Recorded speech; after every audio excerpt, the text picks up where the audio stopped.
Hello everyone, welcome to Fableheim and Age of Wonders 4 Mystic 1.3. It is officially live and has left the open beta 26-ish days later. So I thought we'd go over the whole thing for the live patch that we'll be playing on for seemingly a bit of time. Now, there have been several changes from the open beta note, so if you saw that one, there will be things that are different. But a lot of things stayed the same, including some things I did not expect. With this patch going live, the story of Anubis, Lord of the Sacred Land, most recent victor of the poll, will begin soon. Probably Friday or Saturday. But anyway, let's hop in to the patch notes, which, by the way, have some pretty good news coming up. Enthralled Guardian. We hope that you have been enjoying the summer season. For these past few weeks, we have continued to work on the Mystic update, undeterred by the insanity brought on through summer heat, storms, and railroad maintenance. The Mystic 1.3 update aims to polish the changes we introduced with the Mystic update. So it seems like there were some real-life reasons why this took some time. No big deal. I understand completely. We have focused our efforts on tweaking the rank updates and the Eldritch Sovereign, but have also taken along some other requests. The Tome of Corruption has gotten some attention, as have certain units. Beyond that, we have improved the way faction selection and Pantheon settings are handled, and you'll find more fixes for crashes, AI, and multiplayer, as well as improvements for the modders amongst us.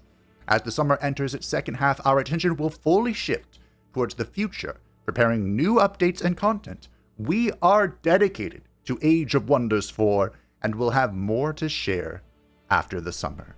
May your Pantheon thrive. This is once again reiteration that we will be getting new content, both freed and premium, or paid, whatever you want to call it. And that is very exciting. But it also indicates that the Mystic update is pretty much done. They're satisfied with it. So we probably won't see an update until this new stuff is revealed fully. Or, hotfixes and stuff. So, we have the highlights. And some of this is the unchanged bit, which really surprised me. For the Smithing Guild, reduced additional starting ranks from 2 to 1, and now grants additional starting ranks to Tier 1, 2, and 3 units. A lot of these production ranks have been reduced to make it so you cannot produce legend ranks anymore, which was kind of a big deal. The Wizard Tower now grants +1 rank to Tier 1 Magic Origin units. The Wizard's Tower level 2 now grants +1 to Tier 1 and Tier 2 Magic Origin units. And the Apex now grants +1 starting rank to Tier 1, 2, and 3 Magic Origin units, and has an increased production cost. A slight one. Slight on the golden mana, significant on the production bit, so it is slower to build. For the tomes, the Tome of Cleansing Flame, the Special Province Improvement Pyre Shrine, no longer grants +1 rank to all produced units. This was incredibly powerful. But now it grants faithful to non-faithful units. I am surprised this was not changed.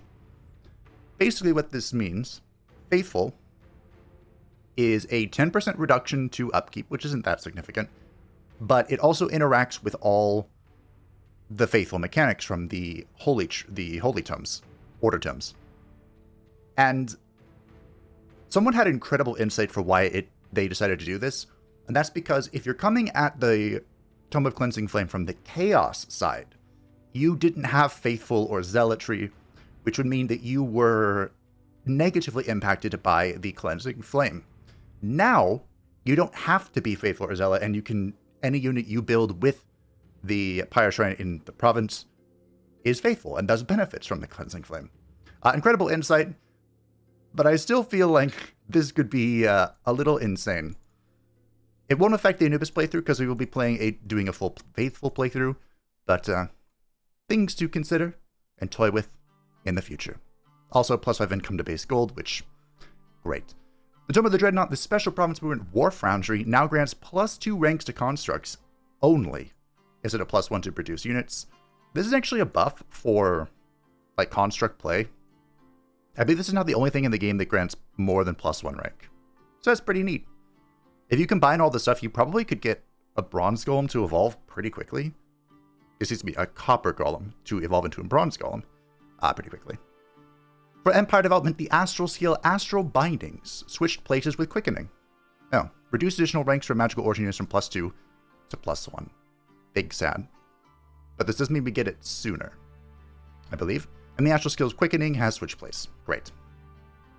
4 societal trait changes. I don't believe these have changed, but we'll go through them. Chosen Uniters no longer grants +1 rank to racial polearms and shield units, now grants +1 rank to units recruited from the Rally of Lieges. Oh, that's a huge change. No longer mutually exclusive with Ritual Cannibals, Ruthless Raiders, and Merciless Slavers. They have changed and or removed a lot of this mutual exclusivity, which I think is a great change.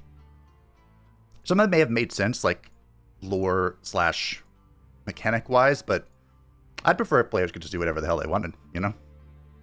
Devotees of Good no longer grants +1 rank to racial polearm and shield units, now grants +1 rank to all units while at max good alignments.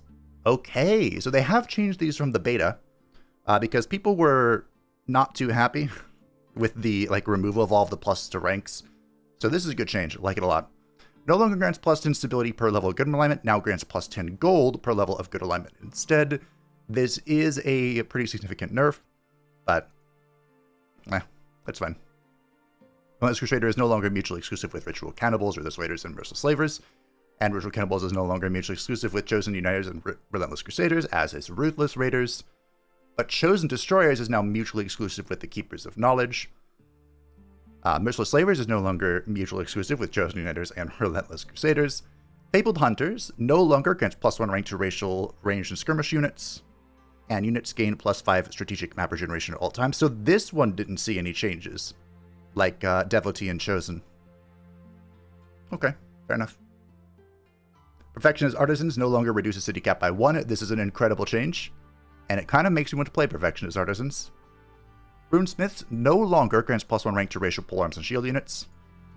Increased research cost discount for unit enchantments from 30% to 40%.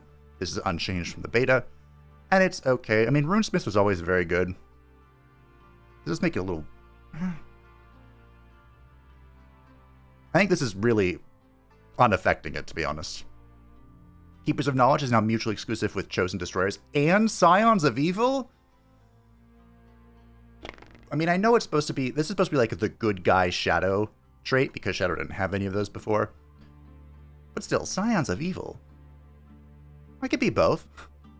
Powerful Evokers no longer grants +1 rank to racial battle mage and support units. And damage combat spells deal +10% more damage. I believe this was in the beta, but I can't remember now. But this is very good. Big fan. Now we can super lean into all of the magic stuff. Good, good. Scions of Evil no longer has +1 rank to racial shock and shield units, now mutually exclusive with Keepers of Knowledge. An added alignment icon in the description to make it clearer what kind of alignment the rank effect needs. This is a big F, but that's okay. You take Scions of Evil for the bonus Imperium. That's I mean, the draft is, fun too, but you take it for the bonus Imperium. Now, these are the changes that are coming to the Eldritch Sovereign. These were not in the beta, so it's time to put on my thinking cap, and let's see what changes are coming. So, the Forgotten Tome signature skills are properly forgotten upon Ascension. Okay. I still haven't gotten one of these to come back as a hero, so. The signature skill Cosmic Caster, Cosmic Pulse. Fire damage now applies 3 stacks of burning, increase the frost damage from 12 to 30, and increase the lightning damage from 18 to 30. Wow. Okay. This is what my Blint was. And now it's even better. The hero skill Eldritch Influence 1 reduced the amount of world map and combat casting points from 15 to 10, as with Eldritch Influence 2. This is the passive trait that gives you Imperium income, but I guess it also increased your casting points, and they toned that down a touch. At the end of the day, not a big deal. For the rituals, the Astral Wisp ritual reduced the casting cost from 2 thralls 80 casting points to 1 thrall 45 casting points. Oh my goodness! That's almost a 50% reduction. Astral Siphoner ritual reduced casting cost from 5 thralls 200 casting points to 4 thralls 150 casting points. Now, I didn't use the summoning in the Shek'Zir playthrough, but these are very powerful to just quickly reinforce, and now you can do it even faster. Quickening Ritual increased the casting cost from 2 thralls 80 casting points to 4 thralls 150 casting points. Wow. I didn't use this, but this gives your entire army... Is it very fast movement? 40 or 48? It's a good one. Dark Knowledge, increased casting cost from 4 thralls, 150 casting points to 6 thralls, 150 casting points. This is the plus 150 knowledge button. And now it's even more expensive. The Phantasmal Ritual, increased casting cost from 2 thralls to 80 casting points to 3 thralls, 100 casting points, and no longer stacks with the status resistance lowering from Mass Phantasmal Ritual. Yeah, this was kind of needed. And the Mass Phantasmal Ritual, speaking of, increased the casting cost from 3 thralls, 100 casting points to 4 thralls, 150 casting points, and lower status resist from -3 to -2, and now no longer stacks the resistance lowering from Phantasmal Ritual. This was also kind of needed, because you could just cast this twice in one turn and completely bomb armies from the world map. It was incredible, but it was a little strong. So, understandable. To be honest, these were not the changes that I was expecting. But, is what it is. Summoning got better. The completely overwhelming world map prowess of the event of the Eldritch Ritual went down. The Eldritch Sovereign went down. And the casting, the completely offensive one, got a little better. Okay. Is what it is. In combat, the various abilities that allow casting extra spells per turn in combat now no longer stack with each other, limiting the player to 2 spells per turn. Aww. Units with the hidden Doomed property that are intended to die at the end of combat can no longer be revived by Resurgence. Fair enough. Link effects like Enchained Mind and Limited Seal now have a priority equal to the unit using it. Since a unit can only have 1 link active at a time, a higher priority means that higher tier units can remove link effects from lower tier units, but not the other way around. So the Progenitor Golem, tier 5, using its Limited Seal on a unit means that the Umbral Mistress, tier 4, cannot use its Enchained Mind on that unit. Okay, that makes sense. Not sure why you'd want to anyway. The Limited Seal one is like a stasis. Factions. We have reworked the way factions are chosen during game setup. Ruler settings are now additive, allowing for more control over which factions appear in your game. If insufficient rulers are available for the chosen settings, library rulers will be used as a fallback. Okay. Custom ruler setting no longer includes library or Pantheon rulers. Added a library ruler setting. Added a Pantheon ruler setting. Pantheon rulers can now be set to appear as a hero or a ruler, and Pantheon rulers can now be excluded from appearing as a hero or a ruler. Okay. Is this with the randomizer then? I wonder if you can hard set one to appear as a hero. That would be the way to get an Eldritch Sovereign to appear, probably. In the Item Forge, added name variations for each Eldritch Relic damage channel infusion in the Item Forge. So a relic with fire damage now has the Fire Spike ability instead of the generic Mind Spike ability. Oh, that's pretty neat. Removed Eldritch Relics from being included in the pools for generated rewards. Ah, yes. No more randomly finding these. They're usually all trash anyway, so who cares? Modding. I'm not going to understand this, but hopefully someone will. When opening the resource browser, it will now show which mod is currently being worked on and allows you to search through modded resources. Leaving the search blank will show a list of all resources that have been modded, either from the game itself or added by the mod. Improve compatibility for mods when we move resources between packs. In the past, it would only apply the mod if the resource was still in the exact same location. Now it will locate it and apply the changes there. The resource editor is now better at detecting the active mod if the file name is different from the .acp file name. And Level Ed will now load in mod resources when opened through the package manager. I hope these were good changes. They sound good to me, but I have no idea. And we have some multiplayer changes. It's hilarious to read these, because I feel for the multiplayer community. Every time I see the words out of sync, it reminds me of the whack-a-mole game. They fix one, another one shows up, they smack one, another one pops its ugly head out. Fix an out of sync that could occur when releasing a city as a vassal. Fix an out of sync that could occur when independent units not evolving. Okay. Fix an out of sync that would occur when destroying a city, and remove food upkeep income from CRC checks. For combat takeover, added support for combat takeover to apply to multiple AI sides. Fix an issue where combat takeover did not work while the player is the defending side. Fix an issue where combat takeover requests would be sent to players already involved in the combat. Fix an issue where combat takeover would always trigger if you were in a team with an AI player, and that AI is involved in the combat. Fix an issue where combat takeover was not available during retry and hot seat games. And various fixes relating to showing which stacks are enabled in the takeover window. Potential fixes for crashes that could occur when accepting or rejecting a combat takeover request. Fixed that combat takeover was not available during retry and hot seat. And fixed the leader portrait showing the wrong leader when using takeover and hot seat. This makes sense. There had to be so many changes for this because combat takeover is a new mechanic that... Does it only work in multiplayer? I think it does. Well, I think in single player you can use it if like your vassal is coming in a fight and you can choose to manually control the vassal. I'm not sure. Pantheon. The Pantheon enabled settings in advanced setup have now been split up into 3 different settings. Enable Ascension traits, enabled Ascension transformation and skills, enable recruiting Pantheon rulers as heroes, which is disabled in multiplayer, and regardless of these settings, you can now always ascend your ruler at the end of the game. This is, always a good idea to give the player more options, but I think this is mostly for multiplayer. I'd always have my Ascension traits, you kidding me? In the story realm, Arcalot added a custom tooltip to explain the relation changes between Serena and the Covenant, and added additional clarification that entering the Dreamroot Oak does not require the army to stand on the province center. Now, I've never made any story realm content because I, of course, prefer the chaos of a sandbox I have personally created to torment myself. But I have been thinking about doing a series where I go through the stories to get their achievement, because each story realm has at least one achievement. And, I am a completionist, so I'd love to have the achievements. Feel free to know what you think. And now comes the real test, the changes to tomes. Some of these are fantastic, and some inconsequential. Let's start with this one. In the Tome of Warding, the Phantasm Warrior has reduced HP from 70 to 60. Actually, did I say inconsequential?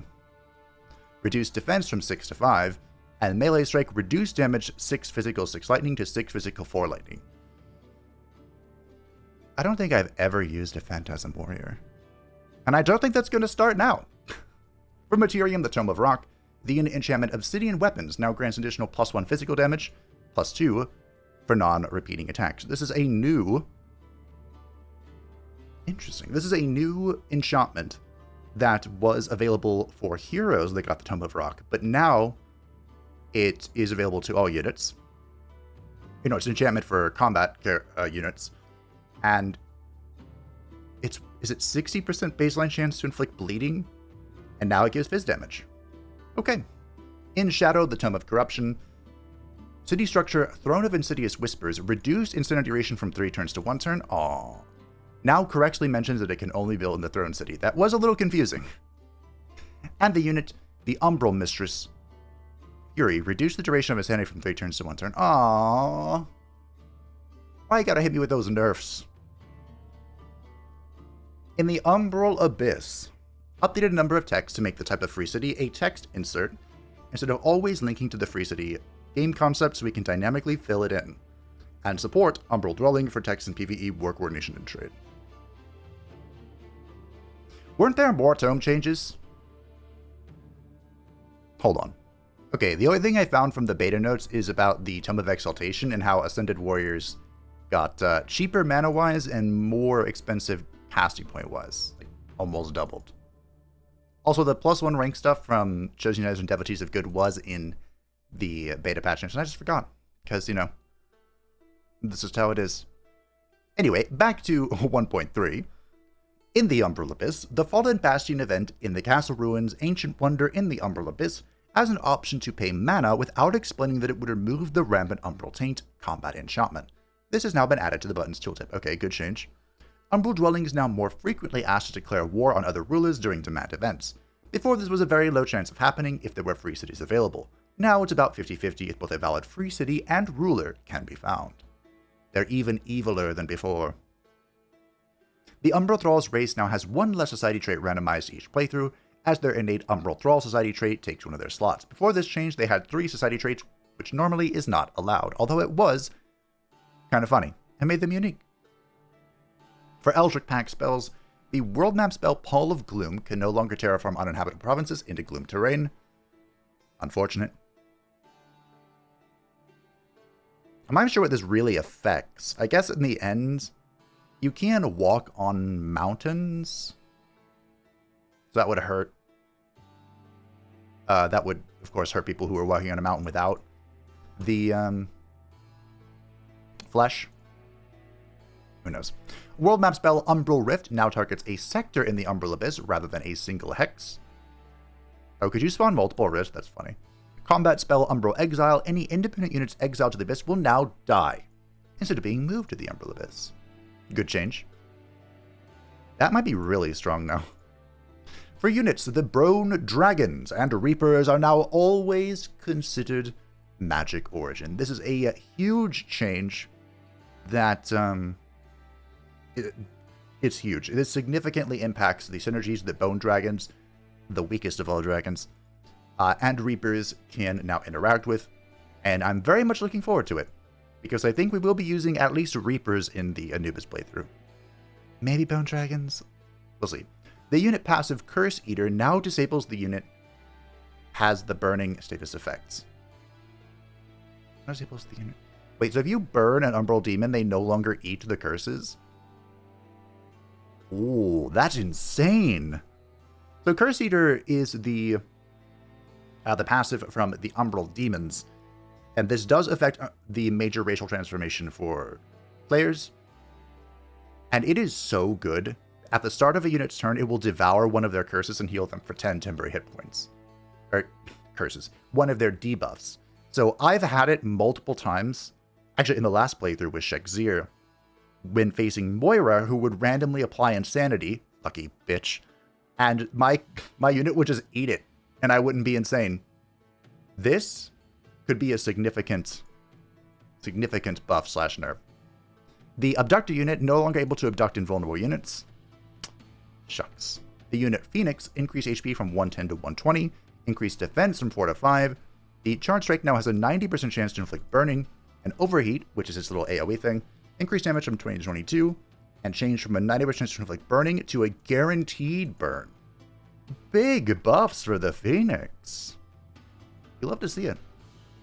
I actually don't like to use the Phoenix unless I have Empowered Beasts. Then I like to use it. But that might be changing.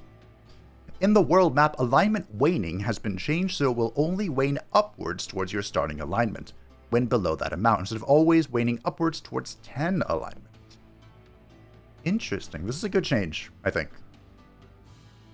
Duration pens for all outpost operations are now enabled and visible for everyone. So anyone can notice that an upgrade is being built and how long it will take to complete without having to select the outpost. Good change. Free cities can no longer take over nodes that are on a different layer than they own a province on. Free cities can no longer take over nodes that are on a different layer than they own a province on. Okay. Echo Casting, the Mystic Attunement world map ability, can no longer be used multiple times on the same spell. I don't remember what this does, but rip. And then we have our fixes. Most of these, I think, are the same. Fix a crash that would occur when using boon stealing on repeating attacks. Good. Fix an issue where units would sometimes miss new turn events, resulting in various issues such as failed removal of timed effects. And fixed a crash that could occur due to a mirror mimic still having a marker property from a marker that has been destroyed. Who found this? Give that person a round of applause. The presence of property icons on the Scourge units now have the correct icon in the style of properties rather than the combat enchantment icon. Fix an issue where major happening foreshadowing events would sometimes not appear. Yeah, I've only ever seen one foreshadow. And it was during when we were playing Shek'Zir on the open beta. So I can happily report this has been fixed. I didn't know foreshadows were even a thing, and I made a video for the official Age of Wonders channel. I just didn't know they were a thing. Fixed a crash when opening a quest for which the city giver was raised. Oof. Fixed an issue where the Healing Spire skill from Tomb Sanctuary would say it would place 12 towers. That was always confusing. That seemed like a lot. Fixed an issue where Confessed and Condemned combat enchantments and event tooltips for Secret Temple Ancient Wonder events showed up wrongly as the Condemning Surge combat enchantment. Okay. Fixed an issue where AoE world spells would not be correctly blocked by spelljammers. Fixed an issue that could occur when casting Astral Travel. And fixed an issue where Domain of Death created by zombies for enemy sides. Alright. Fix an issue where if you open a different interface while having the war confirmation screen through an event, you could exit the event prematurely with no effects. I've had this happen. This primarily could happen during Umbral Dwelling Demand events. This fix was to remove the confirmation screen. Now instead, you'll see the consequence of declaring war in the event button tooltip. Clicking the button immediately declares war. Hey, a band-aid is still a correction. Fix an issue where Umbral demons were wrongly immune to poison. Fix an issue where Silver-Tongued would make items in the Umbral Dwelling shop free. As they should be. All demons are Silver-Tongued. They respect your Silver-Tongued. Fix an issue where Pyre Templar units with aspect of the root enchantment had their main ability shifted around. Oh yeah. Fix an issue where golems and undead units did not have Heartless. Did not have Heartless. Is this why the undead units are breaking, or was it just breaking them with my... I don't know. Fix an issue where uninhabitable mountain provinces and land maps sometimes contained forests in their center hex, which allowed free states to annex them. That's right. Funny. But, I mean, that's the patch. Now, I have played with a few of these because the Shakespeare playthrough, like, halfway started the open beta.